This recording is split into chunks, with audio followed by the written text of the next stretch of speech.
Hello student, welcome to my channel Sarvan lecturer. आज मैं आपको बताऊंगा क्लास 10 जो आपका सामाजिक विज्ञान है उसका महत्वपूर्ण दीर्घउत्तरीय प्रश्न। ठीक है, अगर आप जितना मैं आपको दीर्घउत्तरीय प्रश्न बताने वाला हूं वो तैयार कर लेते हो तो 100% मैं गारंटी लेता हूं कि बोर्ड परीक्षा में इससे बाहर दीर्घउत्तरीय प्रश्न नहीं आएगा।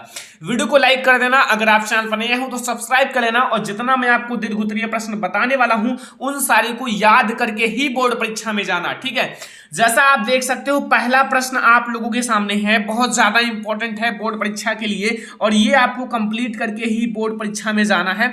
लिखा हुआ है कि जो आपकी 1789 की फ्रांसीसी क्रांति हुई थी वह फ्रांस व यूरोप पर क्या प्रभाव पड़ा।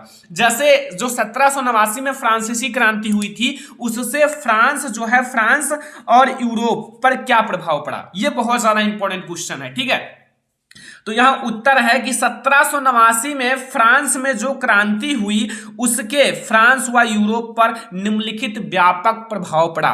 बहुत ज्यादा प्रभाव पड़े, मैं आपको एक एक प्रभाव को बताने वाला हूं। सबसे पहले मैं आपको बताऊंगा जो फ्रांस में प्रभाव पड़ा था। ठीक है, फ्रांस की क्रांति से जो फ्रांस में प्रभाव पड़ा, पहला देखो। ठीक है, पहला है कि लुई वंश के शासन का अंत हुआ। एक लुई वंश था जिसका शासन था फ्रांस में, तो जब फ्रांस की क्रांति हुई तो ये जो लुई वंश का शासन है इसका अंत हुआ। ठीक है, उसके स्थान पर लोकतांत्रिक शासन की व्यवस्था की गई या स्थापना की गई। जो लोकतांत्रिक शासन है जो जनता के पक्ष में होती है, ठीक है, तो उनकी स्थापना की गई। तो ये पहला परिवर्तन है जो कि बहुत ज्यादा इंपॉर्टेंट है कि लुई वंश के शासन का अंत हुआ और उसके स्थान पर लोकतांत्रिक शासन की स्थापना हुई। ठीक है, ये पहला है फ्रांस में आपका प्रभाव। ठीक है, दूसरा देखो, सरकार द्वारा लोक कल्याणकारी, क्या है, लोक कल्याणकारी कार्य किए गए। जो सरकार है उनके द्वारा लोक कल्याणकारी कार्य किए गए।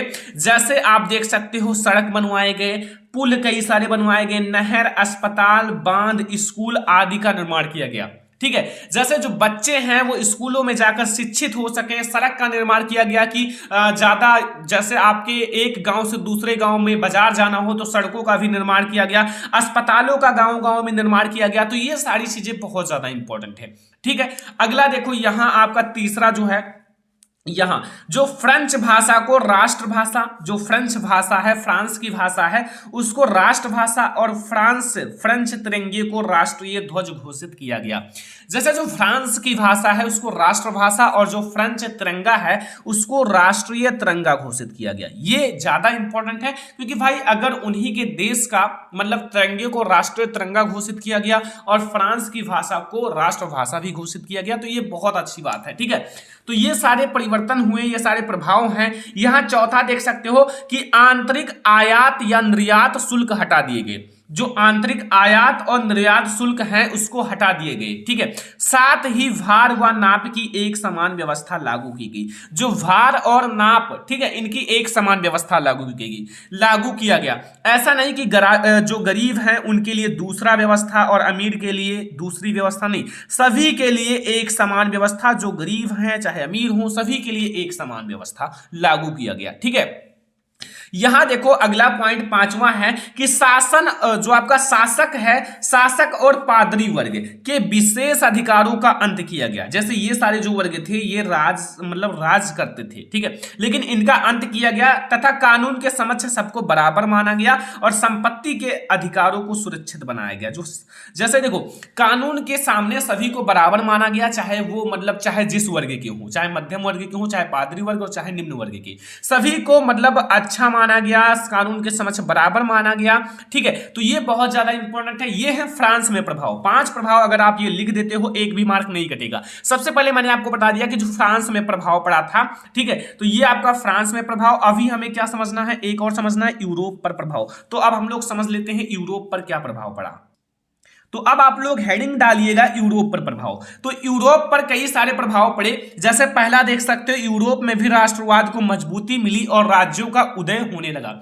जैसे यूरोप में भी जो राष्ट्रवाद है उसको मजबूती मिली, बहुत ज्यादा मजबूती मिली। ठीक है, और राज्यों का उदय होने लगा। ठीक है, ये है यूरोप पर प्रभाव। यहां दूसरा देख सकते हो, लोकतांत्रिक, जो आपका लोकतांत्रिक सिद्धांत को विश्व आधार मिला।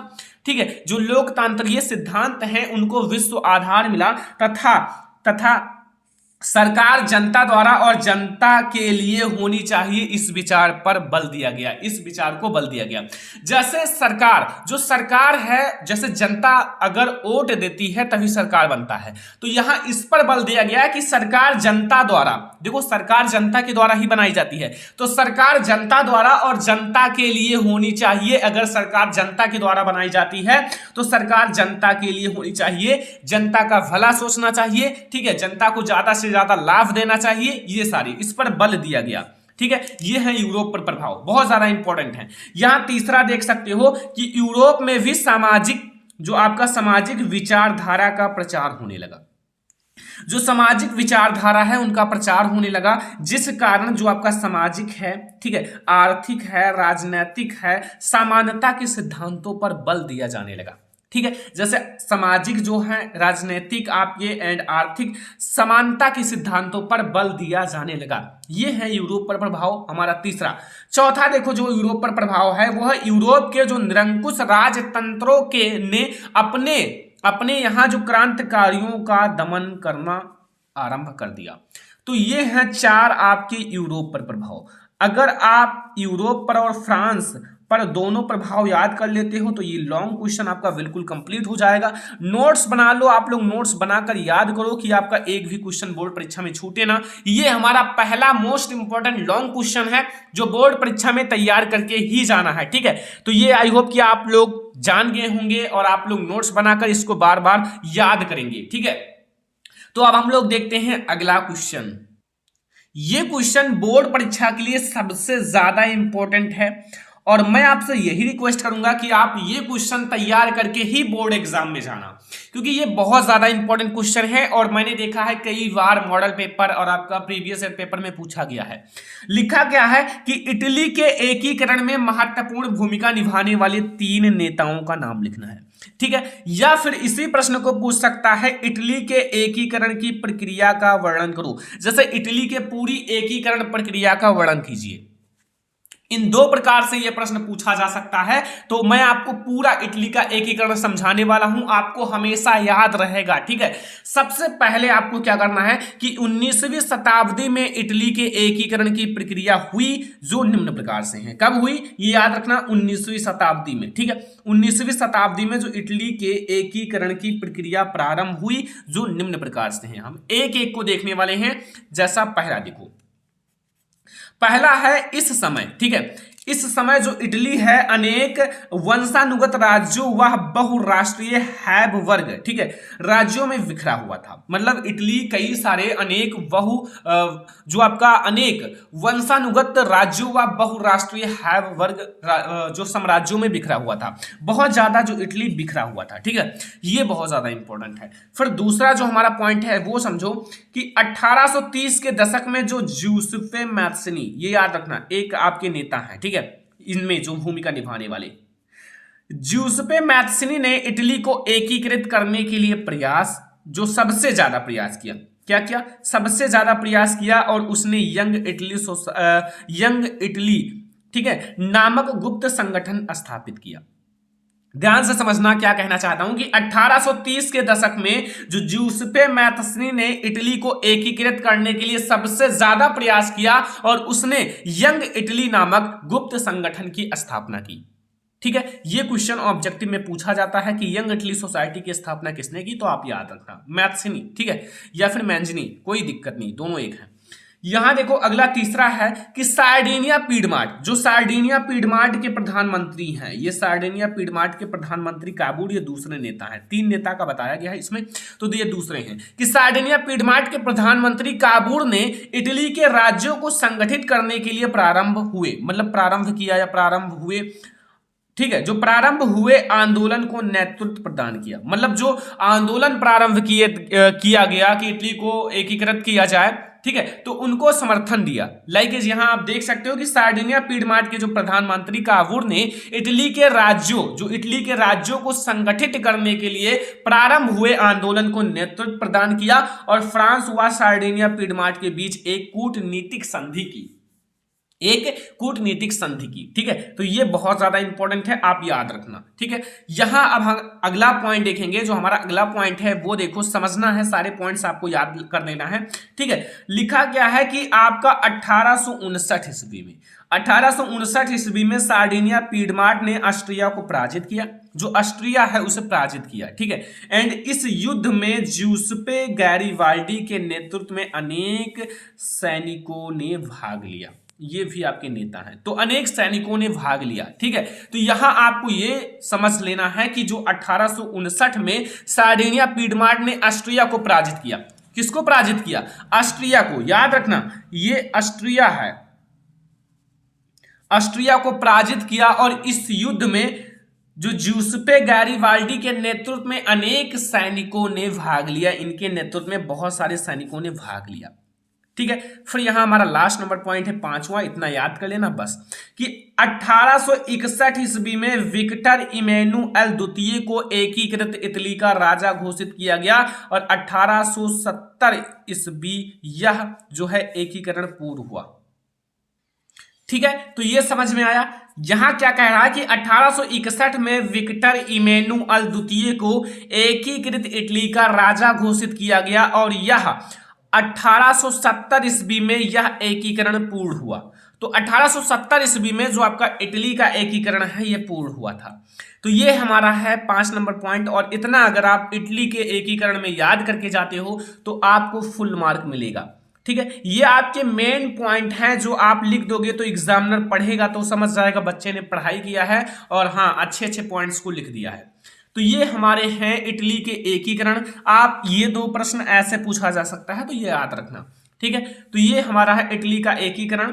ओके, तो आई होप कि आप लोगों को इटली का एकीकरण पूरी तरह से समझ में आ गया होगा। अब हम लोग देखेंगे जो हमारा अगला क्वेश्चन है। हमारा अगला क्वेश्चन है, वेरी इंपॉर्टेंट है एनसीईआरटी का। ये है कि कृषि उत्पादन में वृद्धि सुनिश्चित करने के लिए सरकार द्वारा किए गए उपाय आपको सुझाइए। ठीक है, यानी कि जो कृषि उत्पादन में वृद्धि सुनिश्चित करने के लिए सरकार द्वारा किए गए उपाय आपको समझाना है। ठीक है, जो सरकार के द्वारा उपाय किए गए हैं कि जो आपकी कृषि उत्पादन में वृद्धि हो सके। तो सबसे पहले आपको क्या करना है, यहां छोटा सा लिखना है कि भारत एक कृषि प्रधान देश है, जो कि सभी स्टूडेंट को पता है। देश के 60% से भी अधिक लोगों को आजीविका प्रदान करने वाली कृषि में कुछ आपके जो आपका संस्थागत तथा प्रौद्योगिक सुधार किए गए हैं जो निम्नलिखित हैं। 60% से भी ज्यादा जो जनता है या फिर 60% से भी ज्यादा या फिर अधिक लोगों को जो आपका आजीविका प्रदान करने वाली जो कृषि है उसमें कुछ मतलब परिवर्तन यानी कि कुछ संस्थागत तथा आपके जो आपका प्रौद्योगिकी ठीक है सुधार किए गए हैं जो निम्नलिखित हैं, जो सरकार के द्वारा सुधार किए गए हैं। सारी चीजें मैं आपको बता रहा हूं। ठीक है, जैसे पहला देखो, पहला जमींदारी प्रथा का उन्मूलन। जो जमींदारी प्रथा है उसका उन्मूलन किया गया।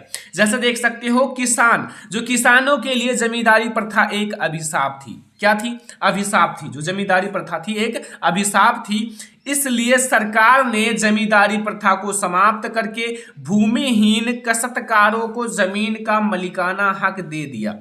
ठीक है, जो भूमिहीन काश्तकारों को जमीन का मालिकाना हक दे दिया, मालिक हो गए जो जमीन के थे। ठीक है, तथा जोतों की अधिकतम सीमा निश्चित कर दी गई। ओके, तो ये पहला है जो कि बहुत ज्यादा इंपॉर्टेंट है, याद रखना। दूसरा आपको समझना है खेतों की चकबंदी। जो खेतों की चकबंदी है, पहले जो था किसानों के पास छोटे छोटे खेत थे। पहले क्या होता था, जो किसान हैं उनके पास बहुत छोटे छोटे खेत होते थे जो आर्थिक रूप से गैर लाभकारी होते थे। जो आर्थिक रूप से बहुत गैर लाभकारी होते थे, कहीं छोटा सा खेत यहाँ है, कहीं 2 किलोमीटर दूर है, ऐसे करते थे तो वो उतना अच्छे से खेती नहीं कर पाते थे। इसलिए छोटे छोटे खेतों की चकबंदी कर दी गई और इकट्ठा खेत दे दिया गया। ठीक है, तो ये बहुत ज्यादा इंपॉर्टेंट है, खेतों की चकबंदी। तो पहले किसानों के पास क्या होता था, छोटे छोटे खेत होते थे जो आर्थिक रूप से गैर लाभकारी थे, इसलिए छोटे खेतों की चकबंदी कर दी गई। फिर अगला पॉइंट आप लोग समझो, अगला पॉइंट है हरित क्रांति। हरित क्रांति में देखो कि सरकार ने किसानों को अधिक उपज देने वाले बीज उपलब्ध करवाए। जैसे सरकार सोचती है कि किसानों का अधिक से अधिक उत्पादन हो, क्योंकि किसान के द्वारा ही सभी को भोजन मिलता है, ठीक है। तो यहां इसीलिए सरकार ने किसानों को अधिक उपज देने वाली बीज उपलब्ध करवाए, ठीक है, जिससे कृषि विशेषकर गेहूं की कृषि में क्रांतिकारी परिवर्तन आया। इसे हरित क्रांति का नाम दिया गया। जो गेहूं है, गेहूं की खेती में क्रांतिकारी परिवर्तन आए, इन्हें हम लोग हरित क्रांति का नाम दिया गया। ये हमारा है तीसरा नंबर पॉइंट। चौथा नंबर पॉइंट आपको समझना है, ये क्या है कि प्रमुख सिंचाई परियोजना का निर्माण। जो प्रमुख सिंचाई परियोजना का निर्माण, तो किसानों को पर्याप्त सिंचाई सुविधाएं जो थी उपलब्ध कराने के लिए कई छोटे छोटे या छोटी बड़ी सिंचाई परियोजना शुरू की गई। मतलब जब किसानों की सिंचाई में काफी ज्यादा कठिनाई होने लगी, समस्याएं उत्पन्न होने लगी, तो मतलब कई सारे किसानों को पर्याप्त सिंचाई सुविधाएं उपलब्ध कराने के लिए कई छोटी बड़ी सिंचाई परियोजना शुरू की गई, ताकि इस परियोजना के द्वारा किसान अपने खेतों की सिंचाई कर सके, ठीक है, उसका फसल खराब ना हो। तो ये है हमारा चौथा नंबर पॉइंट। अब हम लोग देखेंगे अगला पॉइंट है सरकारी संस्थाएं। सरकारी संस्थाएं जो किसानों के लिए हैं, ठीक है, जो कृषि की उत्पादकता बढ़ा सकती है। जैसे किसान को कम ब्याज पर, ठीक है, ब्याज दर पर ऋण उपलब्ध कराने के लिए ग्रामीण बैंक, जो ग्रामीण बैंकों, सहकारी समितियों और बैंकों की स्थापना की गई। देखो जो ग्रामीण बैंक हैं उनकी स्थापना की गई ताकि जो किसान हैं यहां से कम ब्याज पर ऋण ले सकें और अपने खेत है ना उसको मतलब भरपूर सब कुछ दे सकें, उसकी बुआई कर सकें, उसकी जुताई कर सकें, ठीक है। तो ये बहुत ज्यादा इंपॉर्टेंट है, जो सरकारी संस्थाएं हैं जो सरकार के द्वारा प्रोवाइड किया गया है किसानों को। या अगला देखो, किसानों के लाभ के लिए भारत सरकार ने किसान क्रेडिट कार्ड और व्यक्तिगत दुर्घटना बीमा योजना शुरू की। मतलब किसानों के लाभ के लिए सारी चीजें की गई हैं कि किसान क्रेडिट कार्ड और व्यक्तिगत दुर्घटना बीमा योजना की गई, ठीक है। ये बहुत ज्यादा इंपॉर्टेंट है, सारे पॉइंट से याद रखना। यहां अगला है कि खेती में आधुनिक उपकरणों के प्रयोग पर बल दिया जाने लगा, इससे उत्पादन में वृद्धि हुई। आधुनिक मतलब जहां 2 घंटे 3 घंटे में खेत जोते जाते थे, वहां अब 5-10 मिनट में वो काम खत्म हो जाता है। तो यहां से जब टाइम बचेगा तो आप कहीं और टाइम इन्वेस्ट करोगे तो आपको लाभ मिलेगा। तो ये सारे हैं आपको इस क्वेश्चन के, जो आपका ये क्वेश्चन है क्वेश्चन नंबर 3, उसमें आपको इतना सारा लिखना है, ठीक है। फिर आपको सरकारी संस्थाएं लिखना है, फिर आपका ये क्वेश्चन पूरा कंप्लीट हो जाएगा। और अगर आप ऐसा लिखोगे तो आपको एग्जामिनर फुल मार्क्स देगा, एक भी मार्क आपका नहीं काटेगा। ये बहुत ज्यादा इंपॉर्टेंट लॉन्ग क्वेश्चन है। ये सारे आप लोग लॉन्ग क्वेश्चन तैयार करके ही बोर्ड परीक्षा में जाना, क्योंकि ये सारे बहुत ज्यादा इंपॉर्टेंट हैं। ये हमारा है तीसरा नंबर। अब हम लोग देखेंगे जो चौथा number most important long question है। यहां हमारा जो चौथा number most important long question है, ये बहुत ज्यादा इंपॉर्टेंट है। देख सकते हो, लोकतंत्र किस तरह उत्तरदायी, जिम्मेवार और वैध सरकार का गठन करता है। जैसे जो लोकतंत्र है वो किस प्रकार या किस तरह उत्तरदायी, जिम्मेवार और वैध सरकार का गठन करता है, या फिर इसी क्वेश्चन को इस प्रकार से पूछता है कि लोकतांत्रिक शासन प्रणाली से होने वाले कोई 4 लाभ लिखिए। बहुत ज्यादा इंपॉर्टेंट है। ऐसा इस प्रकार से ज्यादा पूछा जाता है, इस प्रकार से ज्यादा पूछा जाता है कि लोकतांत्रिक शासन प्रणाली से होने वाले 4 लाभ लिखिए। तो ये बहुत ज्यादा इंपॉर्टेंट है बोर्ड परीक्षा के लिए, ठीक है। तो सबसे पहले आपको क्या लिखना है कि लोकतांत्रिक व्यवस्था उत्तरदायी, जिम्मेवार और वैध सरकार का गठन करती है, ठीक है। निम्नलिखित तथ्यों से इसे समझा जा सकता है। जैसे पहला देखो, ठीक है, इससे हमें कौन कौन से लाभ हो सकते हैं, ठीक है। देखो पहला, स्वतंत्र और निष्पक्ष चुनाव, स्वतंत्र एवं निष्पक्ष चुनाव, ठीक है। यहां आप देख सकते हो सभी लोकतांत्रिक देशों में, ठीक है, जहां लोकतंत्र की स्थापना है, देशों में एक निश्चित अवधि के बाद चुनाव कराए जाते हैं। एक निश्चित अवधि के बाद चुनाव कराए जाते हैं। जैसे आप देख सकते हो कि मतलब कोई भी चुनाव है तो एक बार जब चुनाव कोई जीत जाता है तो कुछ बहुत सालों के बाद, 4-5 साल के बाद चुनाव फिर से कराए जाते हैं, ठीक है। तो यही कहा जाता है कि एक निश्चित अवधि के बाद चुनाव कराए जाते हैं। सभी दल जो है ना, सभी दल स्वतंत्र रूप से अपने उम्मीदवारों को खड़ा कर सकते हैं। सभी दल, कोई भी दल है वो अपने उम्मीदवारों को खड़ा कर सकता है स्वतंत्र रूप से। और मतदाता अपनी इच्छा अनुसार किसी को भी चुन सकते हैं। मतदाता जो है अपनी इच्छा के अनुसार किसी को भी चुन सकते हैं। ये प्रतिनिधि जो है जनता के प्रति उत्तरदायी होते हैं। ये प्रतिनिधि जो जीतते हैं चुनाव वो जनता के प्रति उत्तरदायी होते हैं। ये पहला हमारा है स्वतंत्र और निष्पक्ष चुनाव। ये जो आपका लोकतांत्रिक शासन से होने वाली लाभ है, तो पहला लाभ है। ठीक है, ये याद रखना, बहुत ज्यादा इंपॉर्टेंट है। हेडिंग्स तो आप याद रखना, अगर आपको हेडिंग्स याद है तो आप कुछ ना कुछ लिख कर आओगे बोर्ड परीक्षा में। दूसरा आप समझो कि कानून पर खुली चर्चा, जो कानून है उस पर आप खुली चर्चा भी कर सकते हो। जैसे लोकतांत्रिक देशों में, जो लोकतांत्रिक जहां लोकतंत्र की स्थापना है, देशों में सरकार जो भी कानून बनाती है, जो सरकार है वो कोई भी कानून बनाए तो वह एक लंबी प्रक्रिया के बाद बनाता है। एक लंबी प्रक्रिया होती है, उनकी ट्रेनिंग होती है, सारी चीजें होने के बाद उन्हें कानून बनाया जाता है। ठीक है, तो एक लंबी प्रक्रिया के बाद बनता है और उस पर पूरी बहस तथा विचार विमर्श किया जाता है। पूरी विचार विमर्श और बहस किया जाता है, तब उन्हें कानून बनाया जाता है। फिर उसे जनता के समक्ष रखा जाता है कि वो जनता के लिए हमेशा अच्छा सोचे और जनता के पक्ष में हो। ठीक है, तो ये हमारा है कानून पर खुली चर्चा। ओके, ये सारे हैं लोकतांत्रिक शासन प्रणाली से होने वाले लाभ। ये सारे बहुत इंपॉर्टेंट लाभ हैं। अगला देखो, तीसरा सूचना का अधिकार। जो सूचना का अधिकार है, देखो लोकतांत्रिक देशों में नागरिकों को सरकार तथा कामकाज के बारे में जानकारी पाने का अधिकार प्राप्त है। देखो, जो सरकार कौन सी काम कर रही है, क्या कर रही है, ये नागरिक जान सकता है, ये इनका अधिकार है। तो जो लोकतांत्रिक देशों में जो नागरिक है, नागरिक की सरकार तथा कामकाज, जो सरकार है तथा उनके कामकाज के बारे में जानकारी पाने का अधिकार है और जानकारी पाते भी हैं सभी लोग। ठीक है, यदि कोई नागरिक यह जानना चाहे कि फैसले लेने में नियमों का पालन हुआ है या नहीं, इसका पता कर सकते हैं। सूचना का अधिकार आपको मिलेगा। आप देख सकते हो न्यूज के द्वारा भी आपको मिल जाता है सूचना। ठीक है, और हर जगह से आप ले सकते हो क्या सरकार कर रही है, ये हमारे लिए लाभदायक है या हानिकारक है, सारी चीजें पता कर सकते हो। तो ये हमारा है सूचना का अधिकार। ठीक है, ये हमें जो लोकतांत्रिक शासन प्रणाली का तीसरा लाभ है। अगला हम देखते हैं चौथा, जो कि लास्ट है।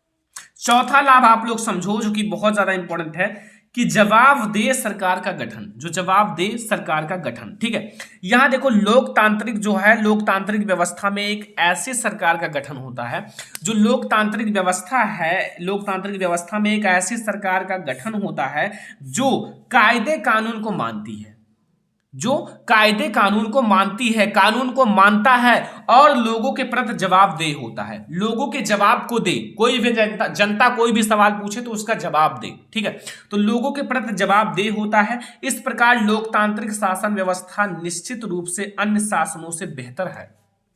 इस प्रकार की जो है शासन व्यवस्था निश्चित रूप से जो अन्य शासनों से बेहतर है, और यह वैध शासन व्यवस्था इसलिए पूरी दुनिया में लोकतंत्र के विचार के प्रति समर्थन का भाव है। ठीक है, तो ये चार लाभ हैं जो कि बहुत ज्यादा इंपॉर्टेंट है लोकतंत्र के लिए। ठीक है, तो ये आपका क्वेश्चन, ये चार आपसे पूछा था कि चार लाभ बताइए, या फिर अगर इस टाइप से पूछे तो आप ये चार लिख कर आना, एक भी नंबर नहीं कटेगा। ये बहुत ज्यादा इंपॉर्टेंट है, बहुत मेहनत किया गया है, तो आप लोग लाइक जरूर करना। ठीक है, शेयर भी करना फ्रेंड्स के साथ, ताकि वो भी अपनी तैयारी कर सकें। तो ये हमारा है क्वेश्चन नंबर 4। अब हम लोग देखेंगे अगला क्वेश्चन, क्वेश्चन नंबर 5, जो कि आपके लिए बहुत ज्यादा इंपॉर्टेंट है, मॉडल पेपर में भी आया था, कि भारत में विदेशी व्यापार की 3 विशेषताओं का व्याख्या कीजिए। जो भारत में विदेशी व्यापार हैं, जो विदेशी व्यापार हैं, उनकी आपको व्याख्या करना है। ठीक है, तो आपको 3 विशेषताओं की व्याख्या करना है। हम लोग तीनों को देखेंगे, आपको बहुत अच्छे से समझ में आएगा। तो सबसे पहले आप लिख देना कि भारत में विदेशी व्यापार है की 3 विशेषताएं निम्नलिखित हैं। पहला, आप हेडिंग डालना पहला, कि प्राकृतिक संसाधनों का पूर्ण उपयोग। जो प्राकृतिक संसाधन हैं उनका पूर्ण उपयोग। ठीक है, जैसे एक देश ऐसी उद्योग की स्थापना एवं संचालन करता है, कोई भी देश है ऐसी उद्योग की स्थापना या फिर संचालन करता है जिनसे अधिकतम तुलनात्मक लाभ प्राप्त हो सके। कोई भी देश है अगर किसी दूसरे देश से व्यापार करेगा तो वो ऐसे करेगा कि उसको बहुत ज्यादा लाभ प्राप्त हो। ठीक है, ज्यादा से ज्यादा लाभ प्राप्त हो, और उस बाजार या देश, जो देश में बाजार है, में वह अपनी उत्पादित वस्तुओं को बेचता है जहां उसे वस्तुओं का सबसे अधिक मूल्य मिलता है। जहां उन्हें वस्तुओं का सबसे अधिक मूल्य मिलता है, यानी कि धन मिलता है, पैसे मिलते हैं। फलस्वरूप वह उपलब्ध प्राकृतिक संसाधनों का सर्वोत्तम उपयोग करता है। जैसे कहीं पर ज्यादा चावल होता है, कहीं पर ज्यादा गेहूं होता है, तो उन सारी चीजों का अलग अलग सेल किया जाता है, ठीक है। जैसे कहीं पर ज्यादा चाय होते हैं तो उनका दूसरे देश में सेल किया जाता है, ठीक है, तो वहां से वो बहुत ज्यादा लाभ पाते हैं। तो ये हमारा है अगला जो हमारा, ये बहुत ज्यादा इंपॉर्टेंट है, ये याद करके जाना। पहला जो हमारा है व्यापार, जो आपका विदेशी व्यापार की 3 विशेषताएं। दूसरा आप विशेषता देखो कि औद्योगिकीकरण को प्रोत्साहन, जो औद्योगिकीकरण है उनको प्रोत्साहन। तो विदेशी व्यापार के माध्यम से, जो विदेशी व्यापार है उनके माध्यम से देश में उद्योग धंधों को विकसित करने के लिए आवश्यक उपकरण, ठीक है, जैसे कच्चा माल व तकनीक ज्ञान सरलता से उपलब्ध हो जाती है। जैसे जो विदेशी व्यापार है, विदेशी व्यापार के माध्यम से, जो विदेशी व्यापार करते हैं उनके माध्यम से, ठीक है, देश में उद्योग धंधों को विकसित करने के लिए आवश्यक उपकरण, कच्चा माल व तकनीक ज्ञान सरलता से उपलब्ध हो जाते हैं, ठीक है, वो उपलब्ध हो जाते हैं तो हम अपना व्यापार कर सकते हैं। फलतः देश में औद्योगिक विकास को प्रोत्साहन मिलता है। इससे जो देश में औद्योगिक विकास को प्रोत्साहन मिलता है, ठीक है, बहुत ज्यादा प्रोत्साहन मिलता है। तो ये हमारा है दूसरा नंबर विशेषता। आई होप कि आपको याद रहेगा, आप लोगों के लिए ये सारे बहुत ज्यादा इंपॉर्टेंट हैं। यहां देखो आपको, ये आपका तीसरा नंबर विशेषता है, तीसरा नंबर कि अंतरराष्ट्रीय सहयोग एवं सद्भावना में वृद्धि, ठीक है।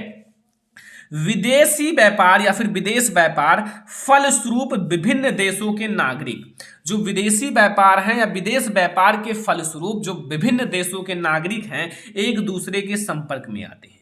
जैसे भाई कोई भी अगर सामान है, ठीक है, सामान है, तो अगर एक देश से दूसरे देश में आना है और उसको ले जाना है तो उन जो व्यक्ति रहेगा उनसे और इनका संपर्क हो जाएगा। अब संपर्क हो जाएगा तो इससे बहुत अच्छा रहता है, ठीक है, एक देश का दूसरे देश से कांटेक्ट रहेगा तो काफ़ी अच्छा रहता है।